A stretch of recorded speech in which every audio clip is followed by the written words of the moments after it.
जो सेनेट के इंतखाबात हो गए हैं, फिर मखसूस नशिस्तें भी हैं, तो पार्लियामेंट को आप कैसा देख रहे हैं और इसके बाद कानून साजी के हवाले से कितनी डेवलपमेंट होगी? देखिए, पार्लियामेंट तो चले, ये शुक्र है सर जैसे तैसे करके इलेक्शन तो हुए, अभी भी दिल नहीं था स्पीकर साहब का कि इंतखाबात हों, और रोज़ रेजोल्यूशन भी उधर से आती है कि खैबर पख्तूनख्वा की नुमाइंदगी पूरी नहीं है।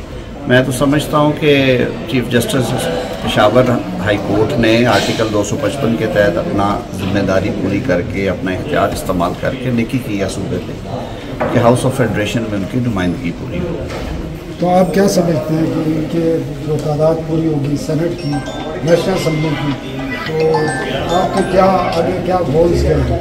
कोई गोल्स नहीं है जी, जो चीज़ें आएंगी वो पहले भी पास होती रही हैं। इसी असम्बली ने आइनी तरमीम भी की है, इसी असम्बली ने दीगर कवानीन भी पास की हैं और कुछ लैंडमार्क लेजिस्लेशंस भी की हैं जो बेनिफिशियल हैं पब्लिक के लिए।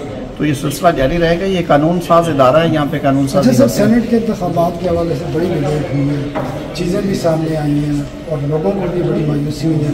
डेमोक्रेसी के लिए आप क्या समझते हैं कि ये फ़ायदेमंद है या नुकसानदेह? कितना नुकसान होगा कि जब पैसों की बात हो रही है, खुलेआम बातें हो रही हैं? ये तकलीफ नहीं है, लेकिन आप ये ज़रूर देखें कि जैसे तैसे भी हालात हैं और इस कदर बाइफरकेशन में और इस कदर तकसीम में भी अगर वही रिजल्ट आया है जो हुकूमत और अपोजिशन ने मिलकर तय किया था, तो ये बहुत अच्छी खबर है। टिकटों के हवाले से भी नून लीग का जिस तरह कि अब केपी में एक शख्स सदर है नून लीग का, एडवाइज़र है, ये एक जस्टिफाई करता है कि पूरे सूबे के कारकुनों को छोड़ के उनके बेटे को सेनेटर मुंतखब कर दिया जाए। देखिए, कई चीज़ें जो हैं वो उस सूबे की जो मुकामी तंजीम है वो डिसाइड करती है। सदर का कुल्ली इख्तियार नहीं, उनकी पार्लिमानी पार्टी है, उसमें 18 MPs हैं।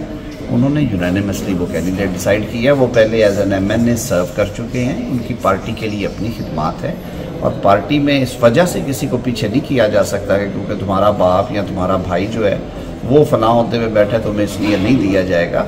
ये बंदे का अपना मेरिट होता है और उन्होंने पहले एज एन MNA बहुत अच्छा। सर लास्ट 27वीं आलमी तरमीम का बहुत शोर सुनते हैं, अब ये भी इतलात है कि शायद अगस्त के मिड तक आपको लाएँ, तो ऐसा कोई इरादा है? देखिए, अभी तक ना इस पे काम हुआ है ना हो रहा है। शौक़ बहुत है लोगों को, मीडिया को हमसे ज़्यादा जल्दी है कि होनी चाहिए। मेरे ख्याल में ये कहना कि कोई 27वीं तरमीम नहीं आएगी, ये गैर आइनी बात होगी मेरे पार्ट पे, क्योंकि ये पार्लियामान का इख्तियार है। जब आएगी आपके सामने आ जाएगी, इस वक्त कोई ऐसा इरादा नहीं।